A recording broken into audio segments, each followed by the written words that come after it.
Two great mysteries dominate our lives, love and money. What is love is a question that has been endlessly explored in stories, songs, books, movies, and television. But the same cannot be said about the question, what is money? It's not surprising that monetary theory hasn't inspired any blockbuster movies, but it was not even mentioned at the schools most of us attended.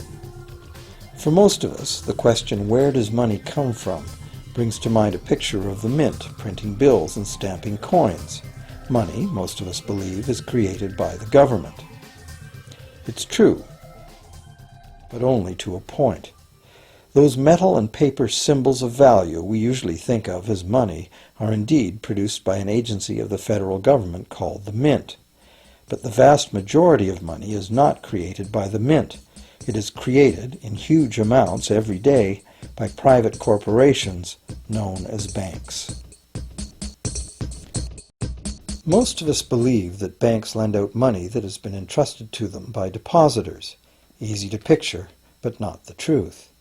In fact, banks create the money they loan, not from the bank's own earnings, not from the money deposited, but directly from the borrower's promise to repay. The borrower's signature on the loan papers is an obligation to pay the bank the amount of the loan plus interest, or lose the house, the car, whatever asset was pledged as collateral.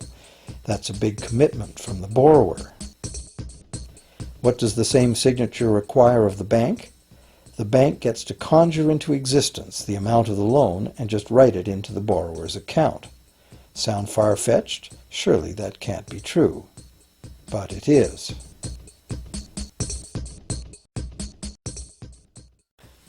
To demonstrate how this miracle of modern banking came about, consider this simple story, the goldsmith's tale. Once upon various times, pretty much anything was used as money. It just had to be portable, and enough people had to have faith that it could later be exchanged for things of real value, like food, clothing, and shelter. Shells, cocoa beans, pretty stones, even feathers have been used as money. Gold and silver were attractive, soft, and easy to work with, so some cultures became expert with these metals. Goldsmiths made trade much easier by casting coins, standardized units of these metals whose weight and purity was certified.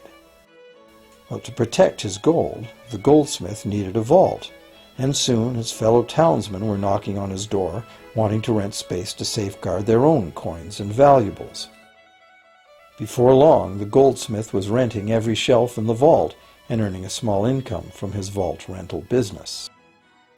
Years went by, and the goldsmith made an astute observation.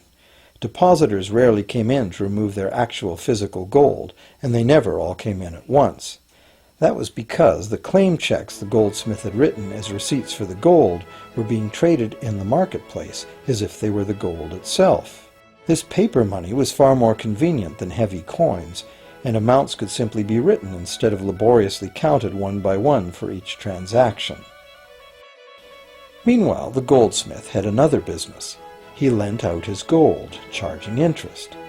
Well, as convenient claim check money came into acceptance, borrowers began asking for their loans in the form of these claim checks instead of the actual metal. As industry expanded, more and more people asked the goldsmith for loans. This gave the goldsmith an even better idea. He knew that very few of his depositors ever removed their actual gold, so the goldsmith figured he could easily get away with lending out claim checks against his depositors' gold, in addition to his own. As long as the loans were repaid, his depositors would be none the wiser and no worse off, and the goldsmith, now more banker than artisan, would make a far greater profit than he could by lending only his own gold. For years, the goldsmith secretly enjoyed a good income from the interest earned on everybody else's deposits. Now a prominent lender, he grew steadily richer than his fellow townsmen, and he flaunted it. Suspicions grew that he was spending his depositors' money. His depositors got together and threatened withdrawal of their gold if the goldsmith didn't come clean about his newfound wealth. Contrary to what one might expect, this did not turn out to be a disaster for the goldsmith. Despite the duplicity inherent in his scheme, his idea did work. The depositors had not lost anything. Their gold was all safe in the goldsmith's vault. Well, rather than taking back their gold, the depositors demanded that the goldsmith, now their banker, cut them in by paying them a share of the interest. And that was the beginning of banking. The banker paid a low interest rate on deposits of other people's money that he then loaned out at a higher interest. The difference covered the bank's cost of operation and its profit. The logic of this system was simple, and it seemed like a reasonable way to satisfy the demand for credit. However, this is not the way banking works today. Our goldsmith banker was not content with the income remaining after sharing the interest earnings with his depositors, and the demand for credit was growing fast as Europeans spread out across the world. But his loans were limited by the amount of gold his depositors had in his vault. That's when he got an even bolder idea. Since no one but himself knew what was actually in his vaults, he could lend out claim checks on gold that wasn't even there. As long as all the claim check holders didn't come to the vault at the same time and demand real gold, how would anyone find out? This new scheme worked very well, and the banker became enormously wealthy on the interest paid on gold that did not exist.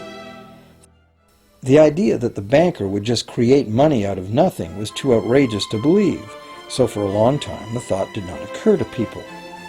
But the power to just invent money went to the banker's head, as you can well imagine.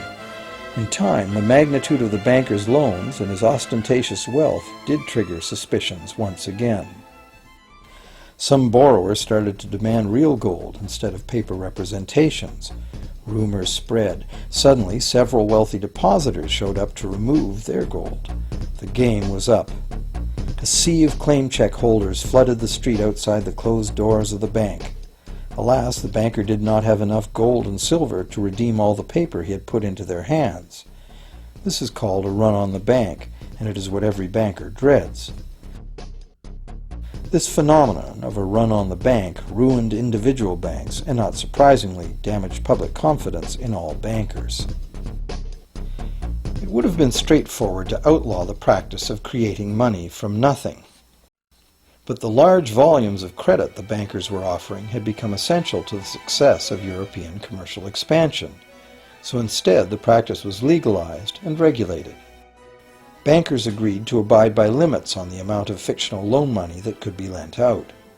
The limit would still be a number much larger than the actual value of gold and silver in the vault. Quite often the ratio was 9 fictional dollars to 1 actual dollar in gold. These regulations were enforced by surprise inspections. It was also arranged that, in the event of a run, central banks would support local banks with emergency infusions of gold. Only if there were runs on a lot of banks simultaneously would the banker's credit bubble burst and the system come crashing